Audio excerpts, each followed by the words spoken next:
আমাদের জেলার এক গদ্দার এই জেলা থেকে বিতাড়িত, এই জেলা থেকে সরে গিয়ে অন্য রাজনৈতিক দলে অমিত শাহ বলে উঠে গেছিলেন।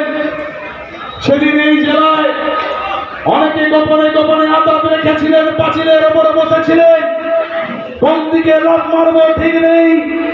নির্বাচনের রেজাল্টের পরে এদিকে ঝাঁপ না ওদিকে ঝাঁপ, কেউ তো মুখ্যমন্ত্রীর চেয়ারে বসে গেছিলেন, বাংলার মুখ্যমন্ত্রী হয়ে গেছিলেন। সেদিন রাতে রাতে গোপনে গোপনে সেটিং। কয়েকদিন আগে দেখলাম শুভেন্দু বাবু বলছেন, এখনো বলছেন পূর্ব মেদিনীপুর জেলায় নাকি যা হয় তার সঙ্গে আলোচনা করে হয়, পূর্ব মেদিনীপুর জেলায় যা হয় তিনি ঠিক করে দেন। তখন বুঝলাম এই ব্লকেও 11টা গ্রাম পঞ্চায়েত নাকি বিজেপির সমর্থনে চলছে। তাহলেও কি যারা করেছেন শুভেন্দু বাবুর সঙ্গে আলোচনা করে সেদিন করেছিলেন। আরো কাঁথিতেও দেখেছি 11টা গ্রাম পঞ্চায়েত চলছে বিজেপির সমর্থনে। যারা করেছেন, যারা আজকে অপরকে গালিগালাজ করছেন, আরে আপনি হোয়াটসঅ্যাপ করুন, আপনি ফেসবুক করুন, আজকে থেকে যান।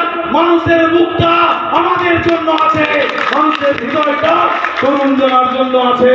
একটা হোয়াটসঅ্যাপ গ্রুপ থেকে কাউকে সরিয়ে দিয়েছেন নাকি শুনলাম। আপনি কে হরিদাস? আপনি কে হরিদাস? যারা 98 সাল থেকে তৃণমূল কংগ্রেস করেছে, যাদেরকে মমতা বন্দ্যোপাধ্যায় কাঁথিতে নামলে যাদেরকে প্রথম নাম ধরে ডেকে নেয়, আপনি কাকে কি হোয়াটসঅ্যাপ থেকে সরিয়ে দিলেন তাতে আমাদের যায় আসে না।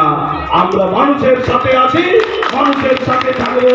মমতা বন্দ্যোপাধ্যায় যতদিন আছে আমাদের তাকে নেত্রী বলতে কেউ আটকাতে পারবে না। মমতা বন্দ্যোপাধ্যায় যতদিন আছেন তৃণমূল কংগ্রেসের ঝান্ডা আমাদের সাথে থাকবে।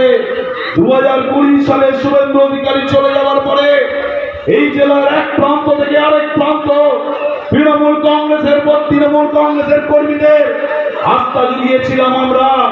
কাঁথিতে দাঁড়িয়ে মিছিল করেছিলাম আমরা, কাঁথিতে দাঁড়িয়ে অধিকারীর বিরুদ্ধে স্লোগান তুলেছিলাম আমরা। যারা আজকে বড় বড় ভাষণ দিচ্ছেন তাদের কাছে চ্যালেঞ্জ করছি, অধিকারীর বিরুদ্ধে একটা কথা বলেছেন ভিডিও প্রকাশ করুন, অধিকারীর বিরুদ্ধে একটা গালিগালাজ করেছেন ভিডিও প্রকাশ করুন, আমরা আপনাদের চ্যালেঞ্জ করি।